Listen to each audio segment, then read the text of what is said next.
Hey everyone, it's Jenny and welcome back to my channel, This Story Ain't Over. So today I'm coming to you with a fun book tag. I've seen this going around and I was like, I need to do this immediately because it's just fitting the vibe of the season. And that is the Cozy Fall book tag. So this was created by the Book Bell and it was just such a cute video, so I wanted to do it, and I actually saw it first on Reagan's channel, which is the Peruse Project, so go check those both out. I've linked them down below. But yes, I love fall. I love fall vibes and fall books and all things fall. So I'm doing this tag because why ever not? So let's just jump right in. So the first question is, what book always reminds you of fall/autumn? So I, as per usual for all tag videos, have like 3 different answers. So one is for sure Vicious by V.E. Schwab. This is a book that is kind of like dark academia. It involves some superpowers, but it's also like very dark, very mysterious. But another reason why I think it reminds me of fall is because it's set at a university, so you get that kind of returning to school vibe, and because of how dark the book is, it just feels perfect for kind of spooky season. Another one is definitely A Very Large Expanse of Sea by Tara Mafi. This is also a book that kind of starts with like the beginning of school. It's like starting a new school year, so that always reminds me of fall. But I also really associate this book with fall because it came out 2 years ago in 2018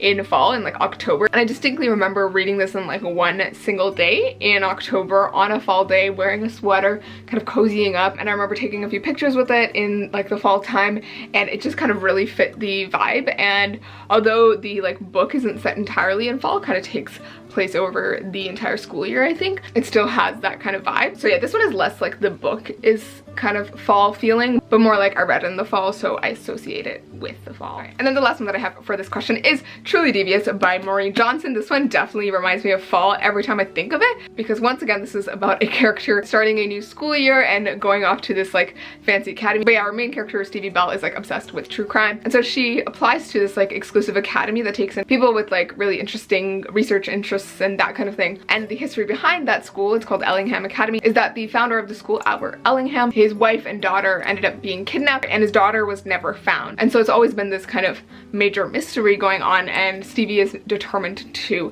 figure it out. But there's also a murder mystery happening on campus when someone dies on campus in the current day, and it's just really kind of cool. So yeah, I absolutely love this book. It's a great YA mystery. It has 2 more books in the series, and it definitely keeps you on your toes and you really want to know what's going to happen next. So absolutely love it, and I definitely think it fits fall. All right, the next question is, what is your favorite autumnal book cover? So I, of course, have 2 books for this, and it's kind of the colors that I associate with fall, which are orange and red. I think these are the 2 main colors that like we think of when we think of fall, because like the leaves turning color and that kind of thing. But yeah, this book specifically reminds me of fall in general, like the subject matter too. This is another book where a character is kind of starting a new school year. But yeah, this is Turtles All the Way Down by John Green, and it is one of my favorite books of all time. It has some great mental health rep, but I think I just love it because of the way it's written. It's more on the literary side, which I love, and there's just so many quotes in this book that I adore.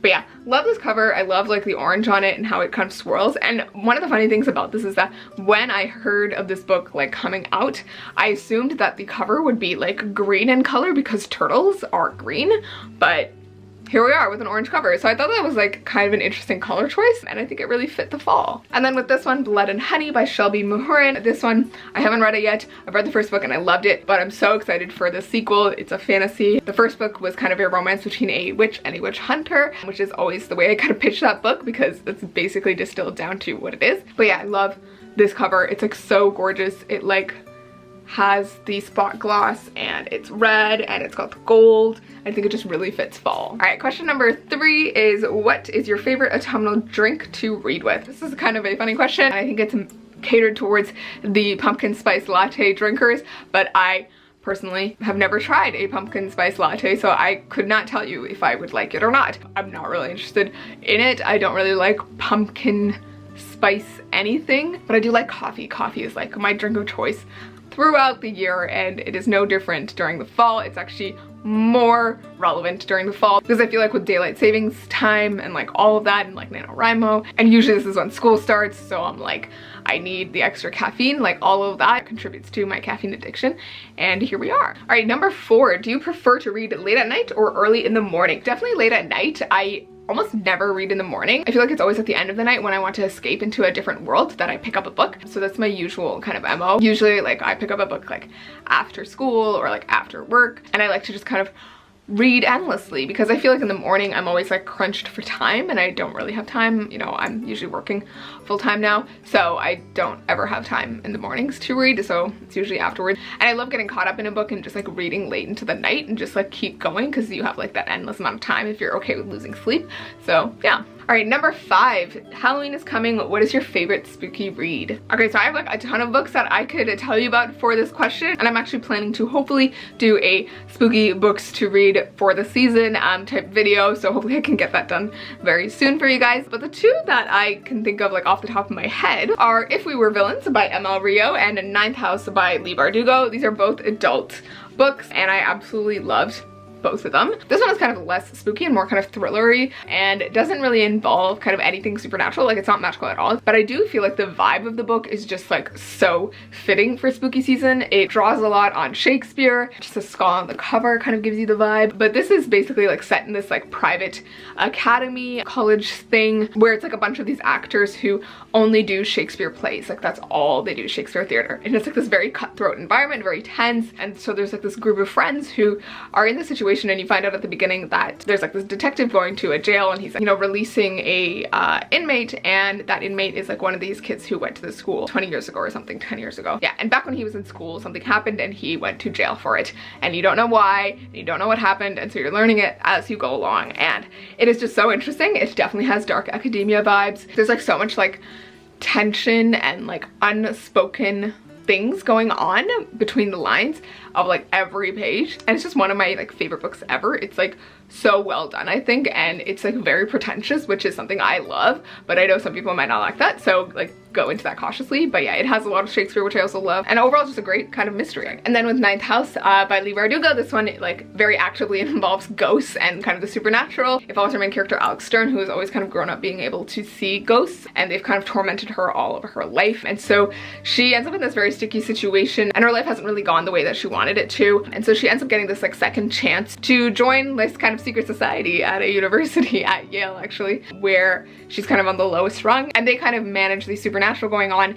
and also manage the secret societies around Yale who use kind of ghosts and magical powers and things to elevate themselves and do dark things. So yeah, this is definitely like a dark academia book. It has a lot of supernatural stuff. I love like the ghosts in it, and there's just some really cool and interesting reveals in this book. It's like kind of a murder mystery as well, because you don't really know a lot about Alex's past, and you are learning it as you go along, so it gets quite interesting and quite juicy. All right, number 6 is what is your ultimate comfort read? So I have, again, 2 books for this. These aren't like my ultimate comfort reads, but like I don't actually have like a specific one. I kind of just go to whichever books that like I like for comfort, but these 2 are ones that I've gone to like multiple times just because I really enjoy them and love them. And so the first one is Perks of Being a Wallflower by Stephen Chbosky. I read this in grade 9 and I absolutely loved it. It was like exactly the thing I needed when I was that age, and so it has like a very special place in my heart because of that reason. But it has a lot of like mental health rep. It follows our main character Charlie, who's kind of starting at high school, and he's writing these letters to like this anonymous friend, and he's just kind of telling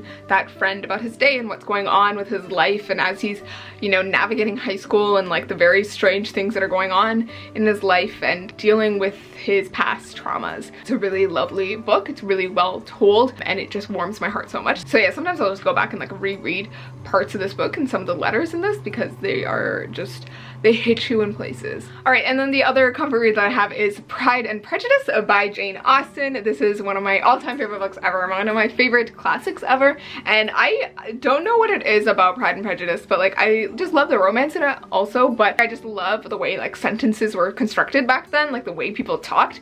It just brings me a lot of joy. Like I love watching like Regency and like Victorian era stuff just because I like listening to them talk. So I think there's something about that in Pride and Prejudice that I just love picking this up and kind of rereading parts because they just talk ridiculously and it just makes me so happy. Who else is gonna say you must allow me to tell you how ardently I admire and love you? Like no one says that anymore, and I love that people used to say that. So that is the like main number one reason why I pick this up all the time, just to like bring me joy from the language. All right, number 7 is, what is your favorite autumnal reading snack?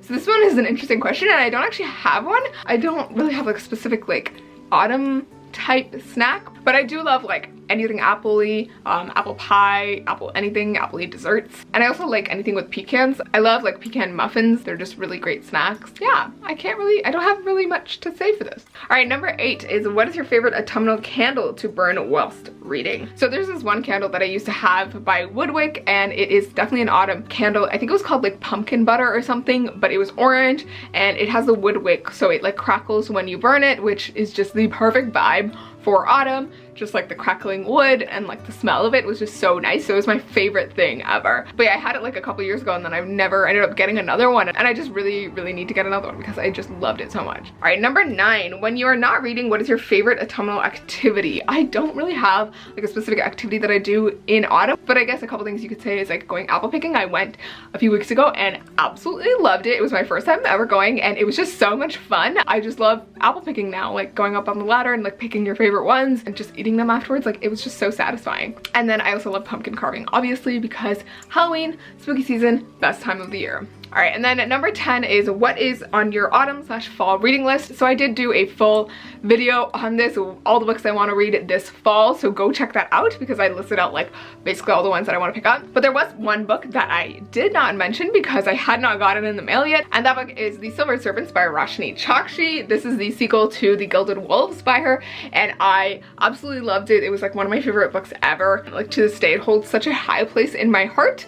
So yeah, this is the sequel, and I've heard so many people tell me that this sequel is even better than the first book, which is like so promising, so I cannot wait. And I love all of our characters in this series, so I can't wait to see what's gonna happen with them. But yeah, Gilded Wolves is kind of a high story. It was set in a historical period. It involves like the effects of colonialism and has a bit of magic, and like magic associated with artifacts and that kind of thing. And it's basically like national treasure if it was like historical and had magic in it.